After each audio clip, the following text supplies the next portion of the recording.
long time since I have talked to this gentleman, MLB Network insider at Jon Heyman, CBS on Twitter. Jon Heyman. How you been, John? I'm good. How are you, Rich? I'm good. For hearing your voice. Happy New Year in advance to you, sir. Happy New Year to you, too. What are the Yankees up to here? Did they get somebody on the cheap and hope that he's not what he's purported to be?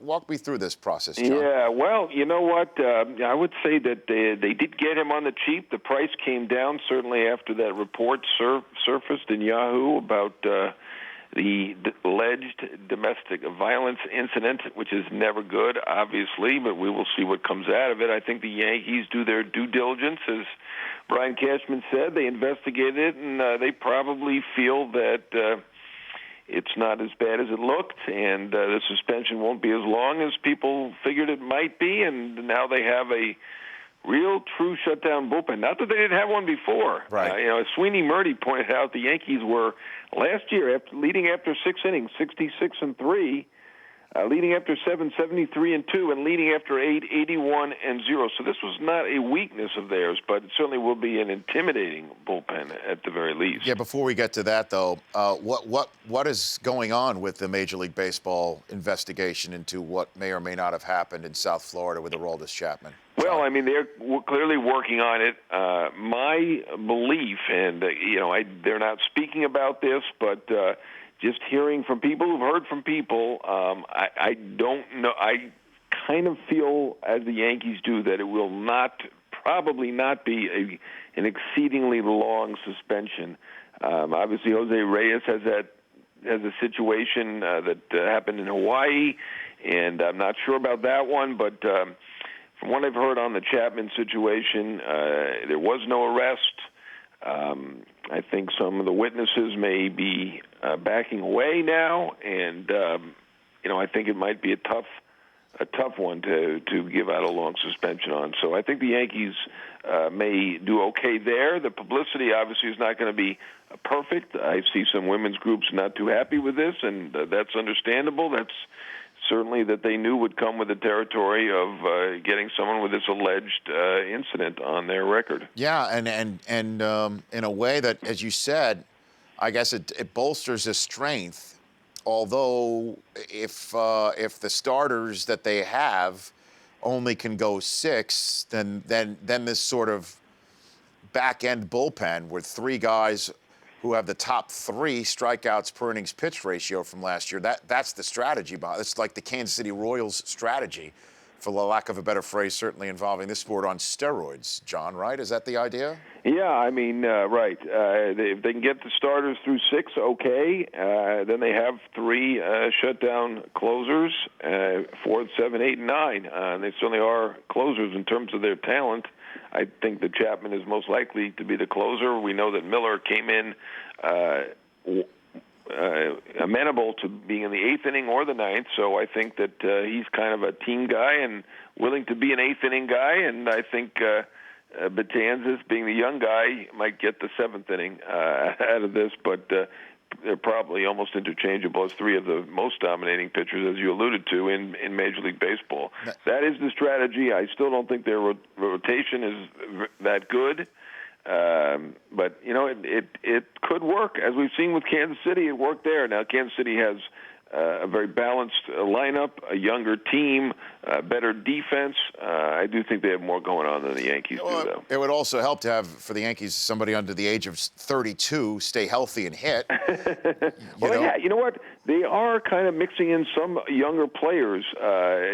Greg Bird looked like he has potential, but it doesn't appear that he has a spot, at least to start the year. As long as Teixeira is healthy, he's going to be the first baseman. Of course, we've got A-Rod as the DH, so Bird looks like he'd probably have to go back to the minors. But they have him, and they have Aaron Judge, a good prospect who's an outfielder.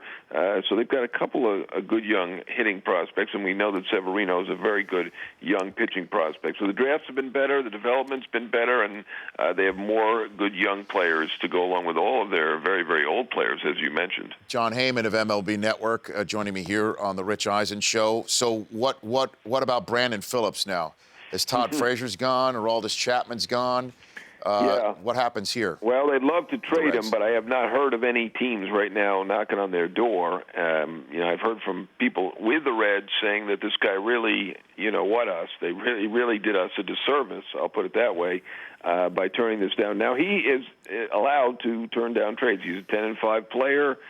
He has that right to reject trades, so not saying he doesn't, but he's not going to be a player who can say that his main goal is to win when he had a chance to go to Washington, which is at least a team that's trying to win, as opposed to staying with the Reds, who are clearly rebuilding, at least for this year. So Phillips is his prerogative. Wanted his extension, not so interested in winning. So really, it does hurt the Reds. They had moved on with Peraza, ready to give him a shot at second base. Now Peraza will be delayed by this because presumably Phillips will at least play second. Boy, wouldn't that be a bad move by him if they decide to have Peraza play second pretty soon. But I do think at least to start the year, Phillips will be the second baseman, and they'll try to work him over to try to do a deal. But this was an excellent opportunity to go rejoin Dusty Baker, who really likes him a lot, and certainly would have been the second baseman of what looks like should be a good team. Now, they've got some work to do in Washington as well, but looks like it'll be at least a decent team there. Daniel Murphy's there now, and I guess any Met fan that thought the windfall of postseason play that one would assume a team has, that the Mets would turn around and keep somebody that is pricey, expensive, doesn't seem to be the case, John. Is there a problem with the Mets that the Madoff of it all is still lingering over this franchise, and they are operating in a manner that baseball allows them to operate, that many other sports would not allow someone to operate under this manner, John? Is that I'm not going to ascribe it to Madoff because I don't know that personally, but they certainly are extremely cost-conscious considering they are in the biggest market. Their revenues are very high. They are coming off a World Series now.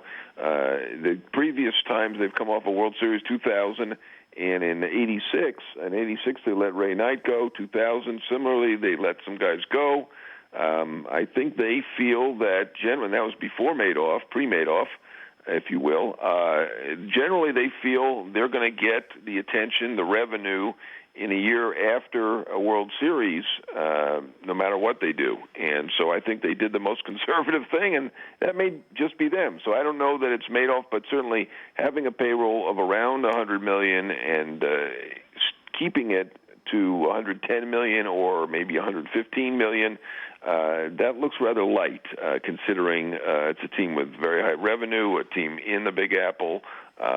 So you can guess what you want. I don't know that it's Madoff related, but it's certainly money related, and they're holding on to their money for now. And will hopefully, at the very least, this means that they'll save that money and use it to try to keep DeGrom and Syndergaard and whatever pitchers they can keep long term.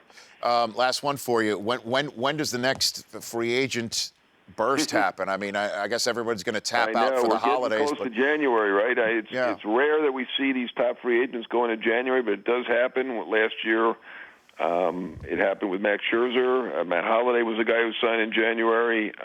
So right now we still have Cespedes, we still have Upton, we still have Alex Gordon, we still have Davis, we still have Wei-Yin Chen.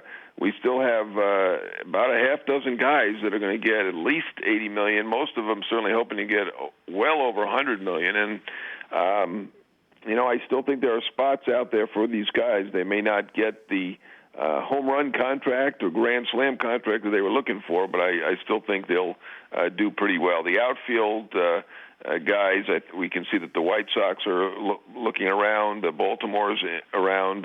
Jesse Sanchez suggested from MLB.com that the Angels and the Giants are still involved. So it looks like there's enough spots for the star players. And Kansas City certainly needs some outfielders as well. And I think St. Louis may look at the outfield situation. They've lost Borges, and they've traded John Jay. So they have room in the outfield as well. So it looks like there's about a half dozen teams looking at the outfield, and there's about a half dozen pretty good outfielders out there. And let's not forget Howie Kendrick as well, a very good second baseman still on the board, and Ian Desmond, a pretty good shortstop too. So I think these guys are going to still make a lot of money. We're not going to need to take up a collection for any of them, and they'll be okay. It may just take a little bit longer, and I give them credit for having the patience to wait this out. Love it, John. Thanks for calling in. Happy New Year to you and yours. You too. You bet. That's Jon Heyman, MLB Network Insider. The Rich Eisen Show, weekdays at noon Eastern. On Audience.